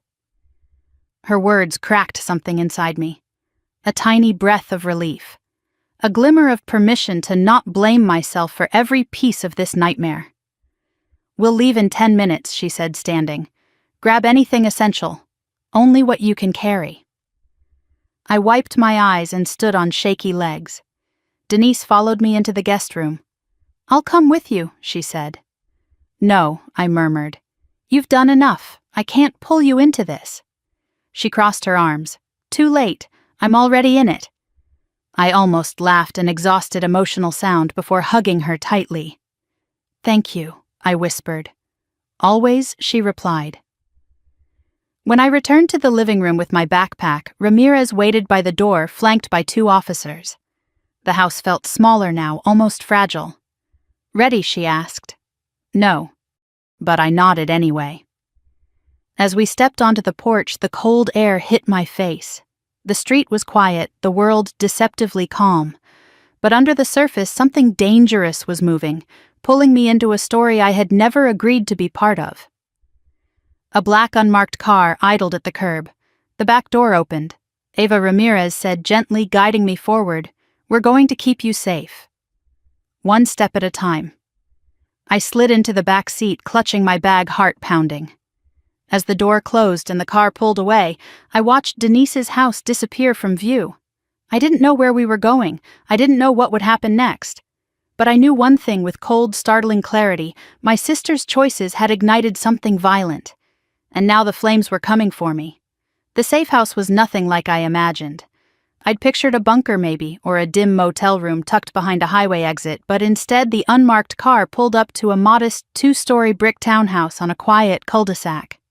Porch lights glowed softly. Wind chimes clinked in the breeze. A wreath hung neatly on the front door. It looked like the kind of place where neighbors waved to each other and borrowed sugar. A slice of life completely at odds with the fear twisting inside my ribs. "This is one of our protected residences," Officer Ramirez said as she stepped out of the car. "You'll be safe here." Safe. The word felt foreign, almost insulting. But I followed her up the walkway, gripping my backpack strap like a lifeline. 2 additional officers flanked us, scanning the street with trained eyes. Inside, the air smelled faintly of lavender and lemon cleaner. A small lamp glowed in the living room, casting warm light across the furniture, simple, functional, untouched. The blinds were already drawn. "Sit," Ramirez said, gently motioning to the couch. "I'll brief you." I lowered myself onto the cushions, suddenly aware of how exhausted I was, emotionally, physically, in every way a person could feel worn down. She sat across from me, placing her folder on the coffee table between us. She didn't open it. For a moment, she just looked at me with a soft, assessing expression. "You've been incredibly strong through all of this." I let out a dry breath. "I don't feel strong." "That's usually how it feels," she said. "But strength isn't a feeling. It's what you keep doing anyway." I swallowed hard. She clasped her hands. "I'm going to tell you where we are in the investigation, and it's going to be difficult to hear, but you deserve the truth." My pulse quickened. I nodded, bracing myself. First, she began, "We have reason to believe your sister didn't just get involved with the wrong crowd. She became part of a criminal transport ring." My stomach dropped. "Transport? What drugs money?" "Both are possibilities," Ramirez said. "But we've seen groups like this use ordinary citizens, usually vulnerable young adults with financial trouble, to move stolen goods or deliver packages that can't be tracked." "And she used my car," I whispered. "Yes, your BMW was clean, new, registered to someone with a stable job and no criminal history. That made it valuable to them." My breath hitched. Did Chelsea know what she was doing? Ramirez didn't answer right away. When she spoke, her voice softened. "We believe she got in far deeper than she planned. The panicked voicemails support that." A hollow ache opened inside my chest, a mixture of grief and betrayal that felt impossible to untangle. "So she wasn't helping a friend," I said. "She was being used," or both, Ramirez said. "But somewhere along the line, things went wrong. And when people like this lose trust in one of their runners, they lash out." A chill crawled over my skin. "What about the men in the voicemail?" I asked. "Do you know who they are?" "We're tracing the voices," she said. "We've isolated a few keywords from audio analysis. Accents, tone, slang patterns. We're coordinating with narcotics and organized crime units. But this is going to take time. Time. The one thing Chelsea didn't sound like she had." My throat tightened. "Do you think she's alive?" "We don't know," she said quietly. Something inside me cracked. "I don't want her to die," I said in a small, broken voice. "We've fought our whole lives, but I don't want her gone." Ramirez leaned forward. "We're doing everything possible." "But Ava, babying her won't help her now. We need facts, not guilt." I nodded, wiping tears from my cheeks. She continued. "Second update, we traced the burner phone that texted you. It pinged off a tower 3 miles from Rock Hill before going dark. That suggests mobility. Whoever sent it wanted you scared enough to stay silent but alive long enough to receive the warning." "Why warn me?" I asked. "Why not just come after me? Because threats are leverage," she said. "Hurting you wouldn't help them." "Not yet." I shivered. "And third," she said, her tone shifting slightly, "your parents contacted us." My breath caught. What did they say? They confessed to giving your sister the key, to knowing she was involved with dangerous people, to hiding incidents from us. They're ashamed even if they didn't say the words. I closed my eyes. The image of my mother crying, insisting she was protecting Chelsea, flashed behind my eyelids. "Are they in trouble?" I asked. "Potentially," Ramirez said. "Obstruction, withholding information, aiding after the fact. But our priority is finding your sister and neutralizing the threat. Everything else comes later." I nodded numbly. And now she said, voice gentler again, "I need you to tell me anything, and I mean anything you remember. Conversations, comments, little details, things she borrowed, people she mentioned, places she stayed. Anything." I stared at my hands for a long moment. There was one thing I murmured. In the voicemail. She said, "Don't trust them." Who do you think she meant? I don't know, I said. But the way she said it, it didn't sound like she meant strangers. It sounded personal. Ramirez's eyes sharpened. Personal, how like she meant people I know. My parents' faces flashed in my mind again, my mother's trembling denial, my father's guilt. Ramirez's voice softened. Ava, is there any chance your parents were involved in her activities? Even unintentionally? No, I said automatically. Then softer, I don't think so. But uncertainty wormed its way through me. My parents had been hiding things, protecting her, making deals they never told me about. They tried to cover for her, I admitted, for years. But I don't think they meant harm. Someone can cause harm without intending to, Ramirez said. A deep ache throbbed behind my ribs. Everything in my life felt upside down, inside out, twisted into shapes I didn't recognize. Ramirez stood. Let me show you the room where you'll be staying. I followed her down a short hallway to a small bedroom with a twin bed, fresh sheets, a desk, and a tiny window with the blinds pulled tight. It reminded me of a cabin on a ship, compact, safe, temporary. You'll stay here tonight, she said. Maybe longer. There's a camera outside the house and officers will patrol the street. I nodded, absorbing everything. You're not a prisoner, she added. You're under protection. But I need to emphasize, don't leave without telling us. I won't, I said. And if your phone buzzes, she added, let us know. Don't respond. I almost laughed. I don't plan on talking to anyone, I know, she said gently. But fear makes people unpredictable. Even victims, especially victims. Her words lingered long after she left the room. When the house finally settled into silence, I sat on the bed and pulled my legs to my chest. The room was warm, but I felt cold anyway. I thought of Chelsea, my loud, reckless, impulsive sister. The way she used to braid my hair when we were little. The way she always joked too loudly at the wrong moment. The way she slammed doors when she was angry and hugged too tightly when she was scared. I didn't want to lose her, even after everything she'd done. I stared at the blank wall, trying to imagine where she was, whether she was hurt, whether she was crying, whether she was thinking of me, or whether someone else was thinking for her. A soft knock at the door pulled me from my spiraling thoughts. Ramirez poked her head in. One more update. It's important.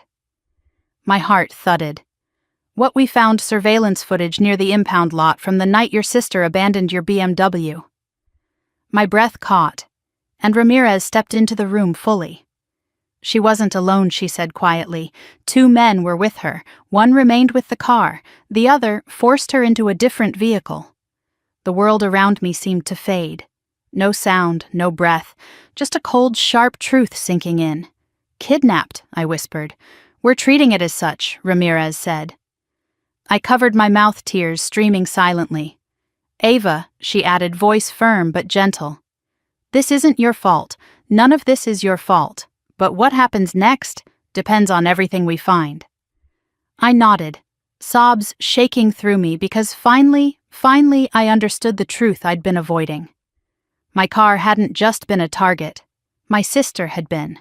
And I was now tangled in the aftermath of something far darker than I ever could have imagined. I woke the next morning with a start, unsure for a moment where I was. The walls were unfamiliar, the air too still, the sheets stiffer than my own. Then the memory hit the safe house, the threats, the footage of Chelsea being forced into a car, and I sat up too quickly, my heart pounding. A sliver of daylight leaked through the blinds. It was barely morning. My throat felt raw, my body heavy, as if fear itself had weight.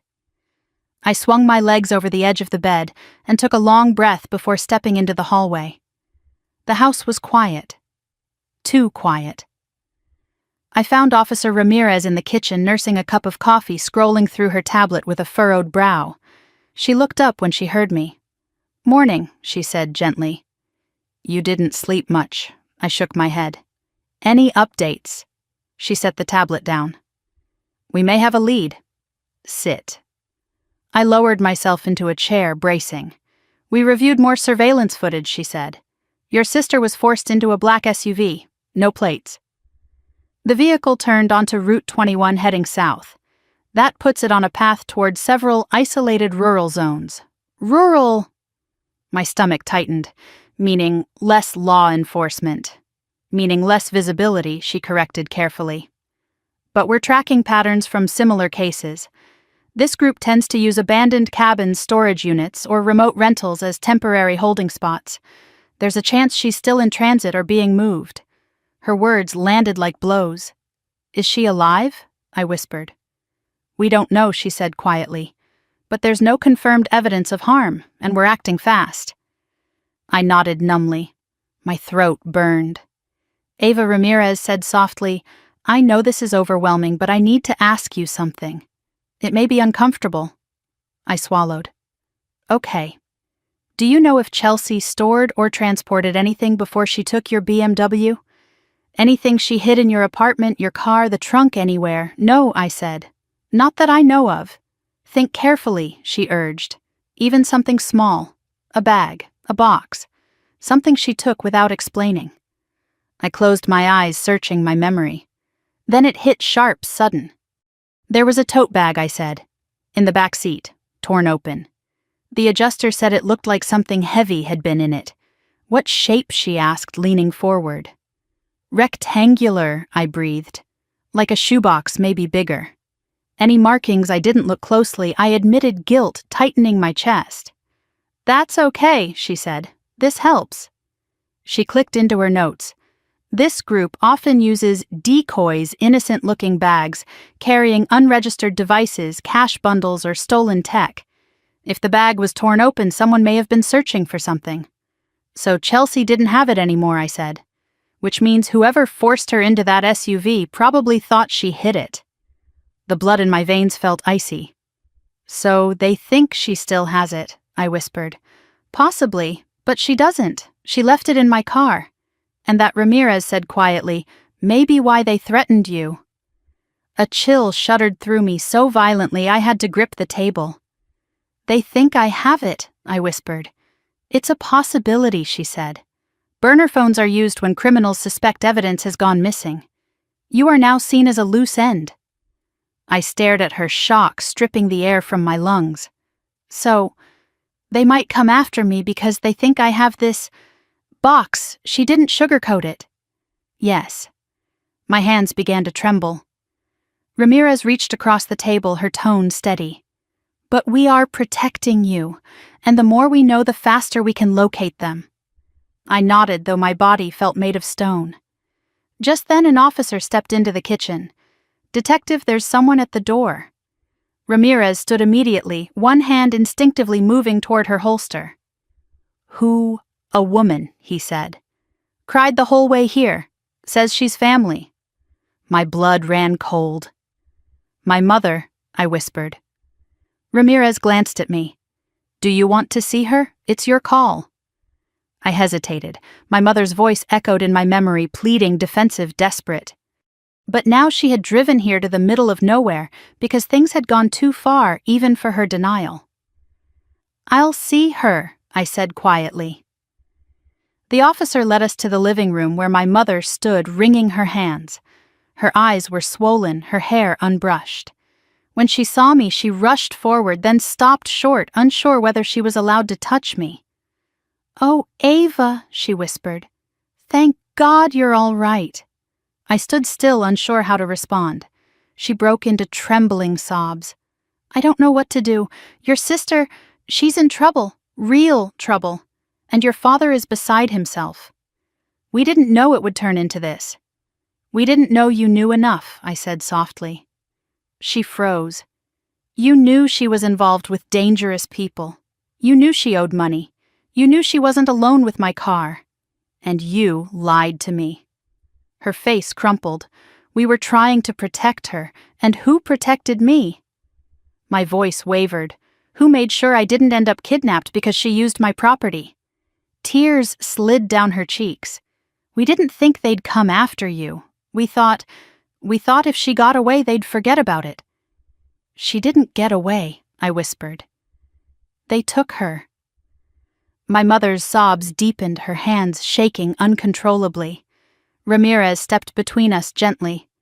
"Mrs. Larson, do you understand that withholding information is interfering with an active investigation?" "Yes," she choked. "Yes, I know." "Then I need you to answer honestly," Ramirez said. "Who was your daughter involved with?" "We don't know names," she cried. "We just know they came around her apartment. Men, loud, angry. They said she owed a large amount of money. She told us she'd pay them back by running errands, deliveries." "What kind of deliveries?" Ramirez pressed. "She said it wasn't drugs," my mother whispered, her voice shaking. But she wouldn't look me in the eye when she said it. My stomach twisted. "Did she ever mention being afraid?" I asked. My mother nodded slowly. "All the time. She said someone was watching her, that she messed up a job, that she had one last chance. She begged us not to tell anyone." "And you didn't," I said hollowly. "We thought she'd stop if she got back on her feet," my mother cried. "We thought giving her the BMW would buy her time." I closed my eyes. Hearing it out loud hurt more than I expected. Ramirez nodded once. "Mrs. Larson, we need you and your husband to give a full statement. This is no longer a missing person case. It's potentially abduction and organized crime involvement." My mother's breath hitched. "I'll do anything," she whispered. "Just find my daughter." Ramirez turned to me. "We're leaving in 10. For what I asked. "A field check," she said. "We may have found the cabin where your sister was taken." The world dropped out beneath me. "So she's alive," I breathed. "We don't know," Ramirez said. "But we found tire tracks that match the SUV. And there's evidence of recent activity." My mother gasped, covering her mouth. I stood slowly, my legs trembling. "I want to come." "No," Ramirez said firmly. "It's not safe. She's my sister." "And she's in the hands of violent criminals," Ramirez replied. "If they think you have what they're looking for, you are the last person I can bring." I swallowed hard, fighting the sting of rejection, even though I knew she was right. "You'll stay here under surveillance," she said. "We'll contact you the moment we know anything."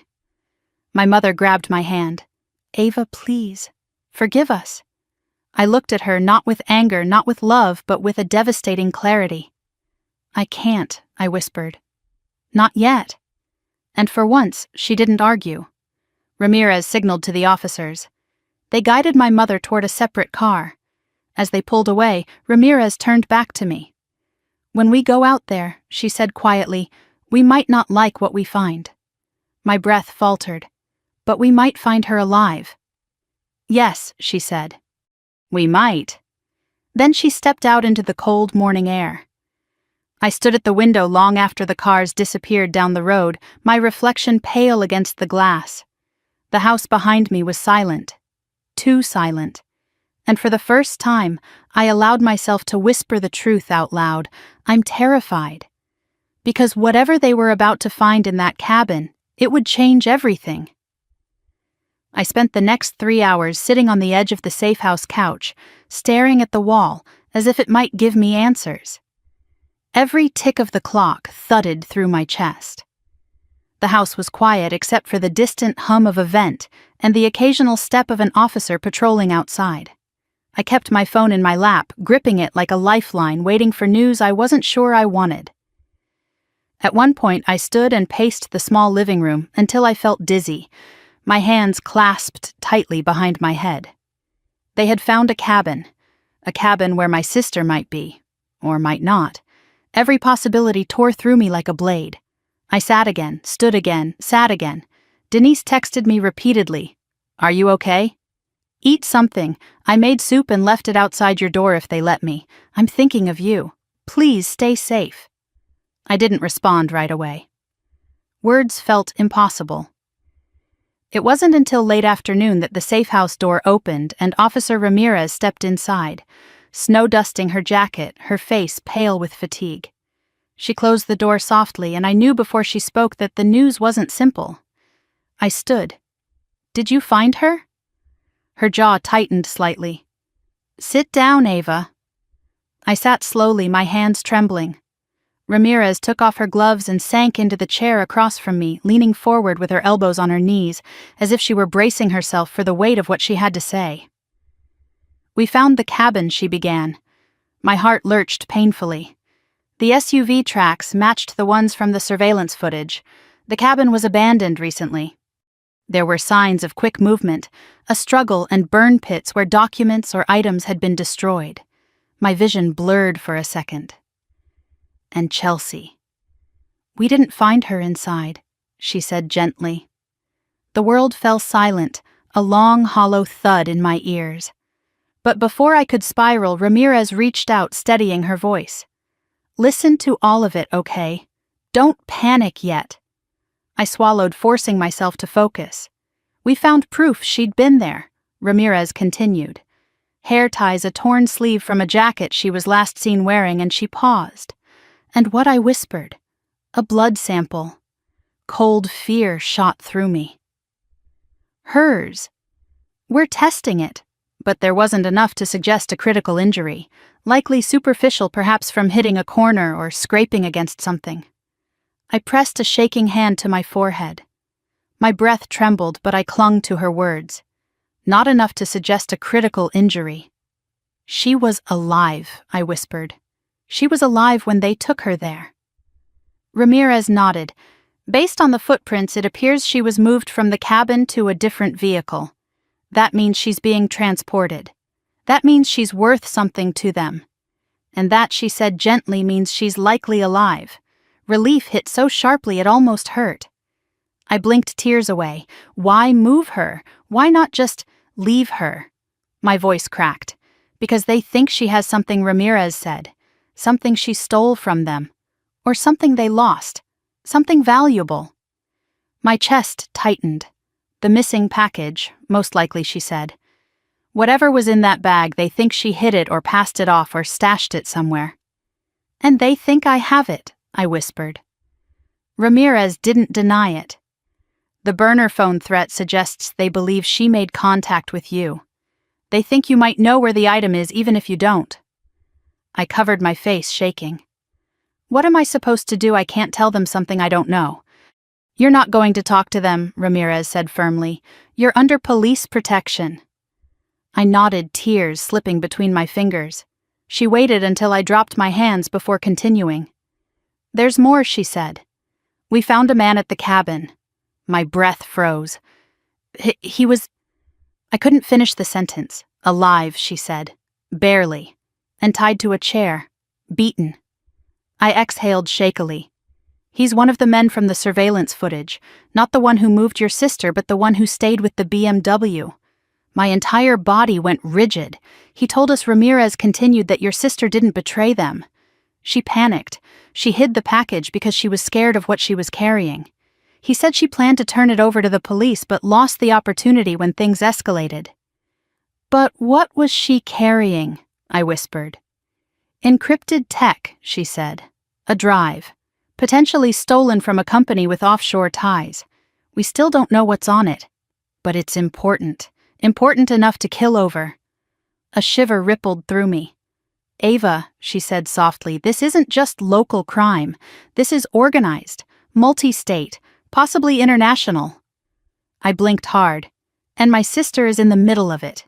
"Yes." I clasped my hands together so tightly my knuckles hurt. "Why didn't she come to me? Why didn't she tell me?" "Because," Ramirez said gently, "she always thought you were the strong one, the good one, the responsible one. In her mind, she might have been protecting you." A sob caught in my throat. I tried to swallow it, but my voice cracked anyway. "But she dragged me into it." "She didn't mean to," Ramirez said. "She was scared. People do foolish things when they're scared. But from everything we've found, she tried to keep the danger away from you." I wiped my face, feeling both love and fury knotted inside my chest. "What now?" I whispered. Ramirez took a breath. "Now we negotiate." My eyes widened. "Negotiate?" "Yes," she said. "We're going to reach out to these people using controlled channels. We're going to imply we know more than we do. We'll use bait, create pressure, flush them out. And Chelsea. She's leverage," Ramirez said quietly. But leverage works both ways. If they want the missing item badly enough, they'll keep her alive. I felt dizzy again. What about me? We're not using you, she said firmly. Not as bait, not as contact. You're under strict protection. You will stay here with officers outside until we locate the group's new position. I nodded, though fear twisted hard in my stomach. And Ava, she added softly, your parents are cooperating. They gave us names of people who called your sister, locations they remembered, bank statements, everything. I exhaled shakily. They're scared too. They should be, Ramirez said. But they're doing the right thing now. A long moment passed before another officer opened the door and stepped in. Detective, he said. We pulled the prints from the cabin. We have an ID on the second man. Ramirez stood. Who he's connected to a ring based in Atlanta, the officer said, and they have a pattern. They don't keep abductees long. They move them quickly to avoid detection. I felt my heart collapse and then rebuild in the span of a second. So she's still moving, Ramirez murmured. Good. That buys us time. Time. A tiny, fragile hope wedged itself inside the terror. When the officer left, Ramirez faced me again. Ava, this is the part where I need your full trust. Things are about to escalate. There will be more officers rotated here tonight. You might hear news you don't understand right away. But I need you to stay calm and stay put. I will, I whispered. Good. She started to leave, then paused. Your sister fought, she said softly. The signs at the cabin, she struggled. She didn't give up. That matters. It tells us she wants to live. My throat closed. And because of that, Ramirez said, we're going to do everything we can to bring her home. When she left the room, I sat on the edge of the bed, tears blurring my vision. For the first time in days, I let myself hope, not because the danger had passed, but because beneath all the chaos and destruction my sister had tried. She hadn't simply run. She had resisted. And maybe, just maybe, she was still resisting somewhere out there. Still alive. When the call finally came, I was sitting on the edge of the safe house bed with my knees drawn to my chest, staring at the same speck on the wall I had been staring at for nearly an hour. I didn't jump when the phone buzzed this time. My body was too tired for sudden movements. But when I saw Officer Ramirez's name flashing across the screen, something inside me clenched so tightly it hurt. I answered with a fragile breath. Hello, Ava, she said, her tone steady, in a way that made my heart race faster. We found her. The world narrowed to that single sentence, everything else blurring at the edges. Is she? My voice cracked. Is she alive? Yes, Ramirez said. She's alive. I closed my eyes as a sob ripped up my throat, too loud, too raw for how small the room felt. My hands covered my mouth as if I needed to keep that gasp contained. I didn't even realize I was shaking until I felt tears slide down my wrists. Where is she? I whispered. She's being transported to Carolina's medical center, Ramirez said. She's dehydrated, bruised, and disoriented, but conscious. She's asking for you. My knees buckled as I sank onto the mattress. Relief poured through me, warm and blinding and painful in a way I didn't know relief could be. I want to see her, I breathed. You will, Ramirez said gently, but we need to go over everything before you do. There are procedures, statements, security precautions. I nodded, wiping my face with the back of my hand. Just tell me what to do. I'll do anything. We're on our way to get you, she said. Be ready. I ended the call and pressed both palms against my eyes, letting myself feel the weight of it, the release, the fear, the raw, fragile joy. Denise must have heard something in my voice because seconds later she was knocking gently on the door.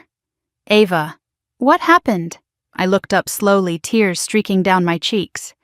They found her. Her eyes widened, relief flooding her expression before she pulled me into a tight hug. Oh, thank God, thank God. I clung to her, letting myself lean into the comfort just for a moment.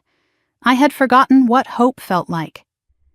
When the police convoy arrived, a plain car in front, another in back, 2 officers at my door, I grabbed my backpack and followed them outside. The morning air was crisp and still humming with the kind of quiet that comes after a storm, but before the world fully exhales. I climbed into the back seat, buckled in, and held my hands together so tightly they ached.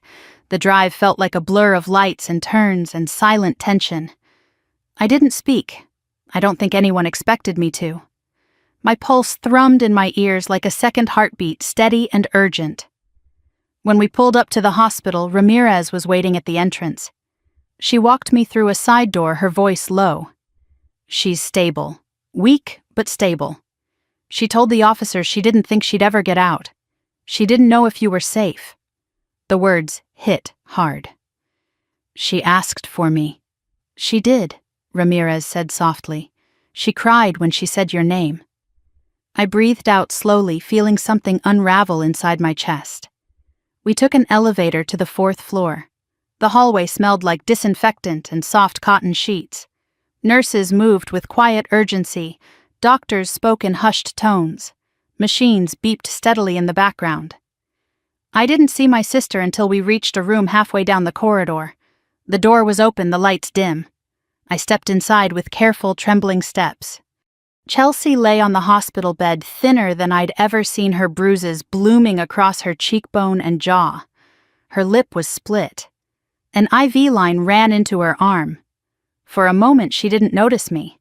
She just stared ahead, eyes distant, as if she were still somewhere else. Then she blinked and looked toward the doorway. Our eyes met. Her face crumpled instantly. "Ava." She reached for me with a trembling hand. I crossed the room in seconds and took her hand in both of mine. It felt fragile, like holding a bird's wing. "You came," she whispered, tears sliding down her cheeks. "I didn't know if you'd want to, but I hoped I'm here." I whispered, brushing hair from her forehead. "I'm right here." "I'm sorry," she breathed. "I'm so sorry for everything." Her voice broke on a sob. "I didn't mean to drag you into this. They told me, they said if I didn't run, they'd come after you. I didn't know what to do." Her words cut and healed in the same breath. All the anger, all the betrayal, all the fear I'd held, it didn't disappear, but it softened around the edges as I looked at her. My sister, flawed, reckless, chaotic, but mine. "You should have told me," I whispered. "I was scared," she sobbed. "I always get things wrong, and you always get everything right. I didn't want you to see me fail again." "Oh, Chelsea." My voice trembled. "You didn't fail. You got trapped." She squeezed my hand weakly. "You saved me." "No," I said. "You fought. You stayed alive. That was you." But her eyes closed, her voice barely a breath. "I didn't do it alone." A nurse stepped in quietly. "She needs rest. She's stable, but her system is exhausted." I nodded and leaned down to kiss Chelsea's forehead. "Rest. I'll be here when you wake up." She exhaled shakily, then drifted into sleep. I stepped into the hallway, my legs trembling beneath me. Ramirez joined me, arms crossed lightly. "You did well in there," she said softly. She's really alive," I whispered, as if saying it aloud might shatter the moment. "She is. And she's going to recover." I wiped tears from my cheeks. "What happens now?" "Now," Ramirez said, "she gives a statement. We build a full case. We track the rest of the group." "And you?" She paused, studying me. "You get to breathe again." I let out a trembling laugh, the first one in days. "It still doesn't feel real." "It will," she said. "But it will take time." Trauma untangles slowly. I nodded, leaning against the wall for support. My body felt suddenly light and unbearably heavy at once. "Your parents are downstairs," Ramirez added. "They're shaken. They want to see you, but there's no pressure." I hesitated. "Maybe later." "That's fair," she said. "You've earned the right to set boundaries." Earned. The word warmed something inside me. For the first time since this nightmare began, I didn't feel powerless. I felt present, aware, awake. That evening, after Chelsea had been moved to recovery and the adrenaline had finally begun to ebb, I stepped outside the hospital for air. The sun was setting over Charlotte, turning the sky gold and pink. I took a long breath and let the cold air fill my lungs. Everything hurt. But everything was mine again. I wasn't running, I wasn't hiding, I wasn't waiting for someone else to decide my place in the family. I had done what was right, not easy, not gentle, not quiet, but right. And for the first time in my life, I knew exactly who I was. As I stood there watching the city lights begin to flicker on, I realized something important. I couldn't change the family I came from, but I could choose the family I built. I could choose peace. I could choose safety. I could choose myself. And that, after everything, was its own kind of justice. If you stayed with me through this journey, thank you. Stories like this, stories of survival, healing, complicated families, and the thin lines between fear and courage are heavy, but they matter. If you've ever faced a moment that forced you to choose yourself, or if you've lived through a storm that reshaped you, I'd love to hear your story in the comments.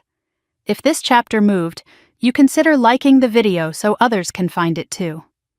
And if you want to join me for more stories about justice, healing, and reclaiming your voice, don't forget to subscribe. Your story matters, and I'm grateful you're here.